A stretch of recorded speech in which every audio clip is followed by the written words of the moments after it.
Hi everybody, Dizzy Rose 1001, and I just thought I'd do like a little beginner's guide on how to attach your tips to your fingers and talk about the prep really. I can't really show you on my hands because I've got to remove this for college later on tonight where I have on my hands, so I'm going to use the nail trainer. Now first of all, when you just pretend that this is a real hand, and I'll go through as much as I possibly can in with the real hand. And explain like obviously the things I can't show you. So basically when your client comes, you need to be checking what kind of state her nails are in. Obviously these are all plastic, so the only ones I could do really show you is like these two here.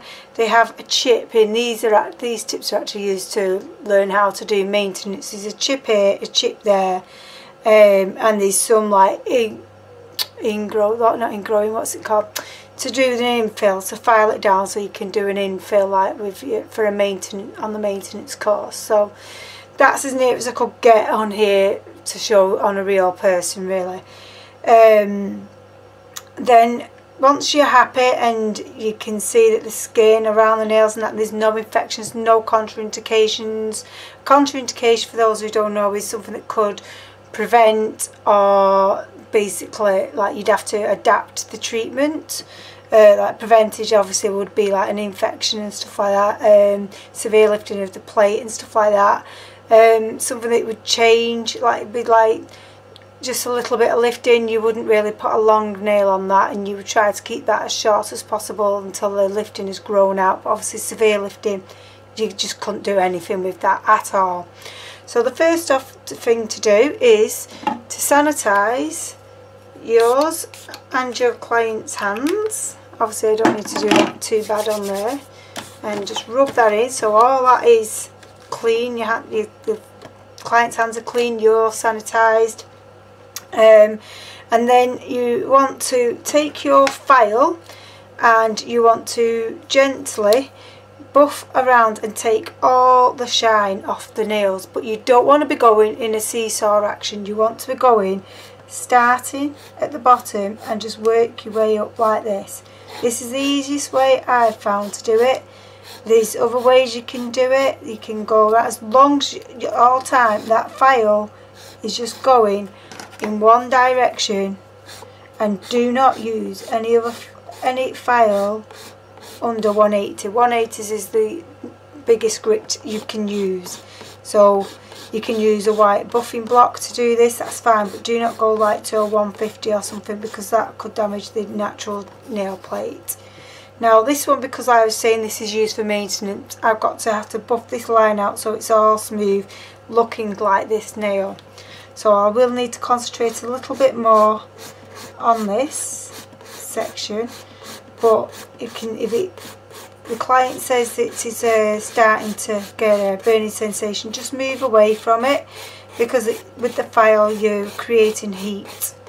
And then just keep going back to it, just do a few strokes at a time, and just keep doing that until that is gone.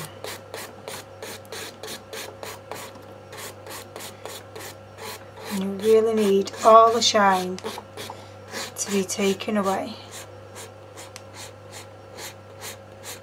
Still a bit of a stubbornness,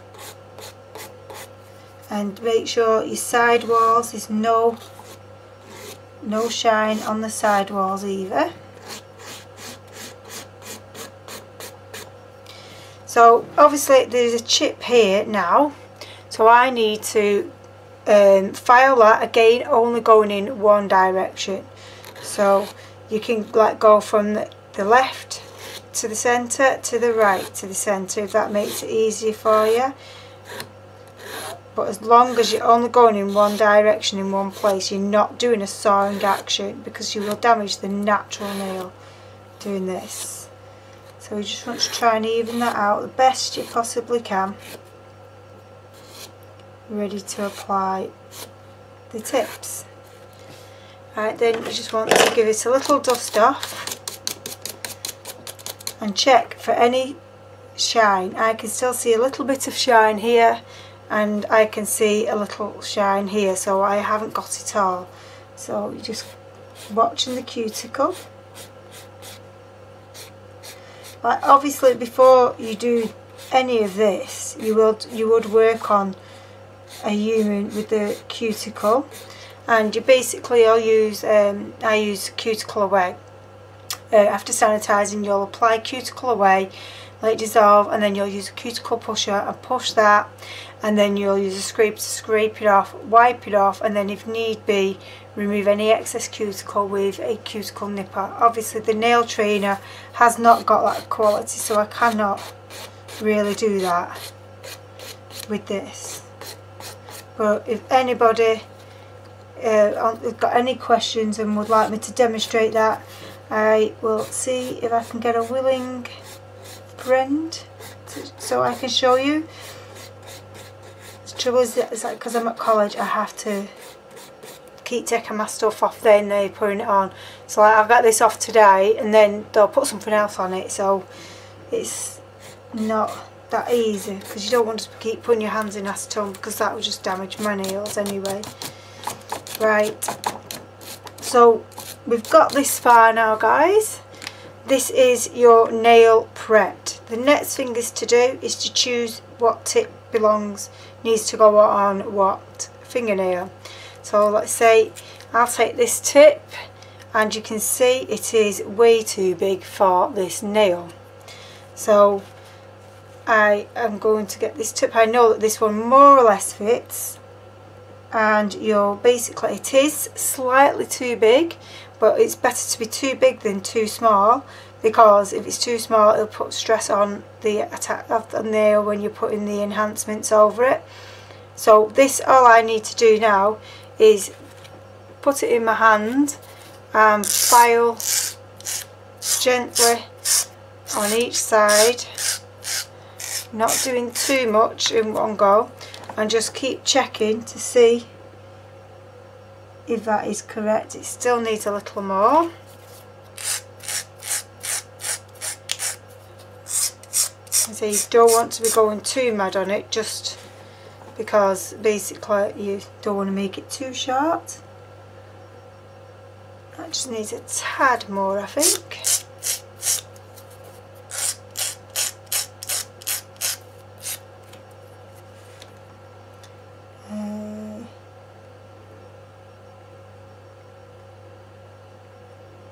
Yep, I'm happy with that one. And this one, let's see. Right, I still need to take this down to here because it's not matching up very well in the well here. Don't know if you can see, there's like a well, it's called a well here, and you need to really try and mirror this free edge to match that well a little bit more. So because of that big chip, I do need to take it down somewhat. And now I am doing the sawing action because I'm using the nail trainer, but on a real person you must never do that. That's just habit, that. Sorry guys.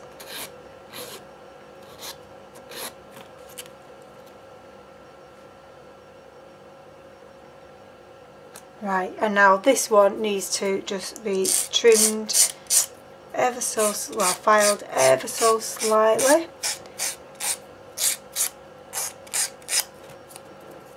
And check that side to side. Just a tiny bit more on this side.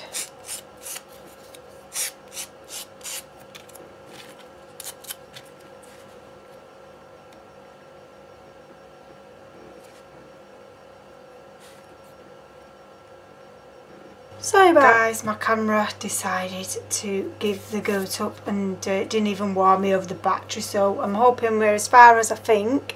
And basically what we've done is take the natural shine, well, prep the nail actually, sanitised, prepped it, removing the cuticle extra in excess, and then we have buffed the nail with a 180 or above file to take away any shine, and all in one direction. Then we have filed the free edge to match up the well of the tip.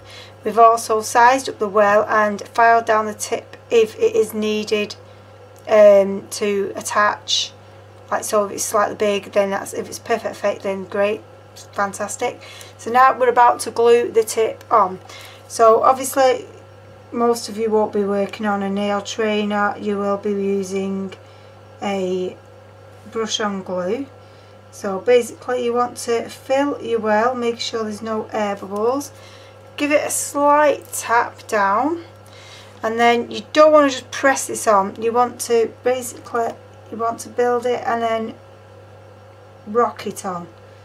Try not to get any air bubbles. If there's any air bubbles whatsoever in the tip, then you must take it off and remove it, because then that can cause further infections on the nail plate, and you really don't want that for your client. Hold that there for 10 seconds or so. I tend to hold it a little bit longer with being on the nail trainer because there's no heat, and even though we're using nail trainer glue, sometimes if I don't hold it that little bit extra, I'm going to wipe that excess glue off because I don't want that glue drying on my nail plate. It's a new tip, but it's sort of come out a little bit faster than I thought.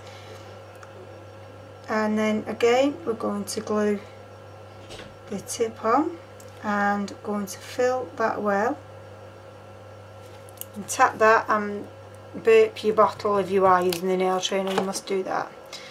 So then we are going to rock it on, wait for that click and rock it on and putting pressure on so that it matches and there's no air bubbles. Hold it there for 10 seconds or so. I say if you're on a human being, it does set a lot quicker because there's heat there to help. So again, just wipe that excess off. Right, so we've got that, and now we need to cut it to the desired length. I got some cutters. You would not believe how many nail trimmer cutters I have. I just couldn't find one. So right, so we're going to ask the client how long do they want it, and we're going to try and make it so that it is the cutter blade of these trimmers is towards you cutting it. So I'm going to have it that long, and we also want to try and make it so they're all more or less the same length. You don't want your client having all different lengths nails. So got that out of the way, they're all trimmed up nicely. So we just work on one hand, and now we have to take in the side walls like so, and then take in, oh, this is coming loose, there we are, don't get that on a real client. Take this side wall in too, only gently, and you don't need to go too mad, and just to make sure that the side wall is basically you're mirroring up for the side plate, so it just comes out nice and flush with the nail plate. Right, then you want to get your file, and on the edge of this tip, well, you want to just gently in one direction blend it, not touching, try not to touch that nail plate. That isn't what you want. You just want to basically get rid of the line and just keep going across, and it's popped out again. These little ones do tend to pop out, and just keep going across until that tip is nice and blended. And just do it gently, you don't need to rush at this point.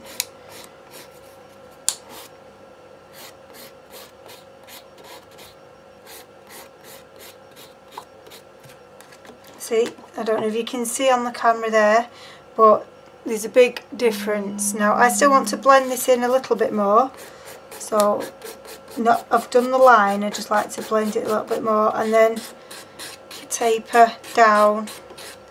That gives a much neater, nicer look to the nail.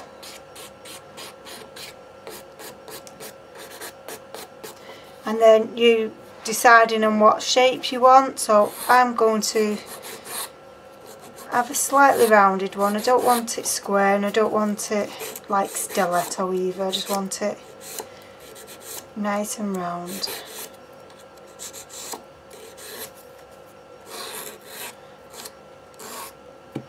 Oh, it's becoming a pain, this one. It keeps popping out even though I've done the 3 clicks. Normally that stays in, it's the 3 clicks. People who's got the nail trainer will understand what I mean. And I'm taking in this side wall again because I don't want it bellowing out.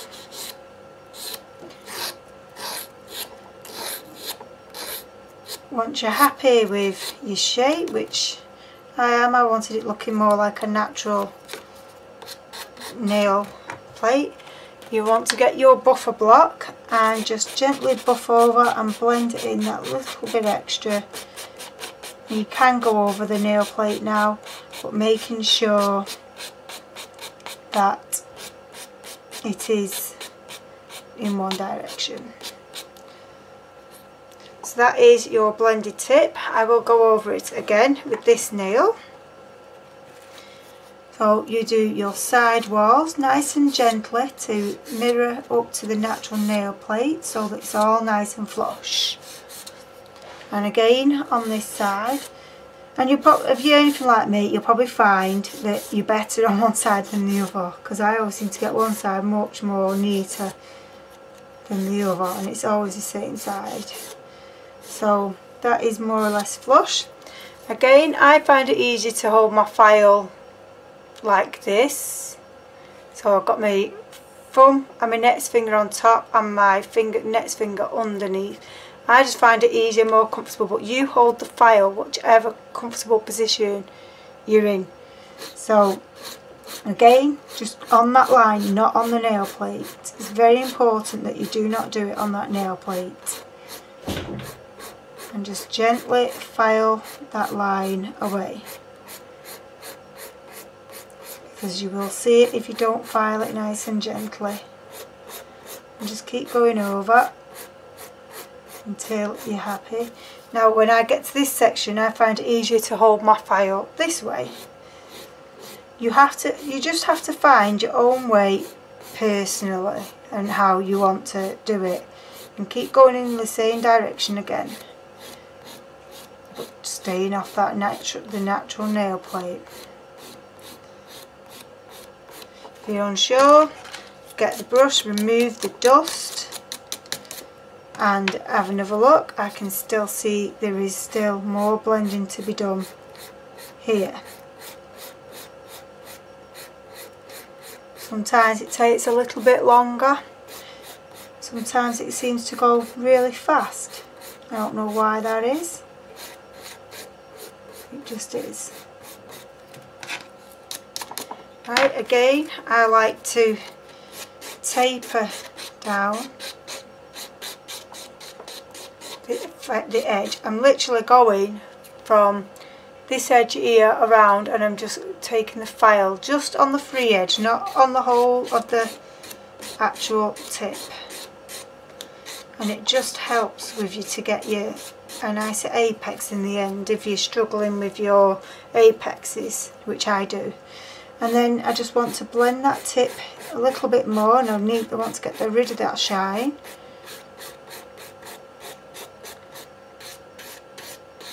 And then you need to then do your filing. Now you can go sawing action with the nail tip. I sometimes forget and don't, and end up but it would be much quicker. But to begin with, I think it's always better just to stick with the one direction, just so you're used to it, so you don't then go changing it on a real person, you get forgetful. But like I said, it's each to their own.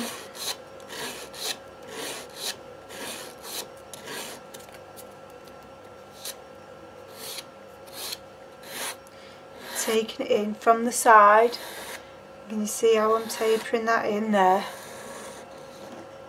I'm going underneath the actual nail plate, and the same again there. This will help keeping that tip nice and flush.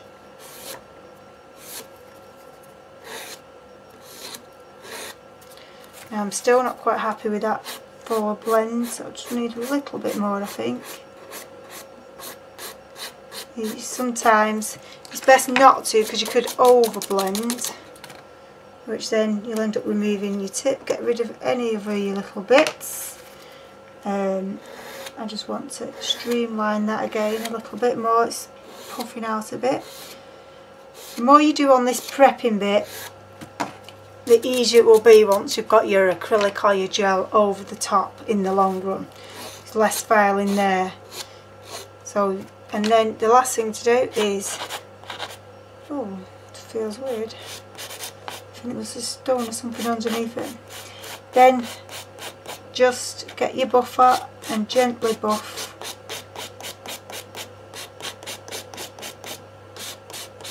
all in one direction.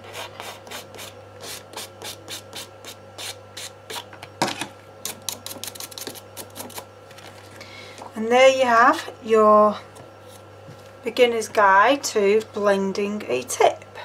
I hope this helps you guys, and thanks for watching, and keep subscribing to my channel. And also I might do an acrylic overlay on these or a gel, I'm not too sure yet, so keep your eyes peeled. Thanks for watching guys, bye.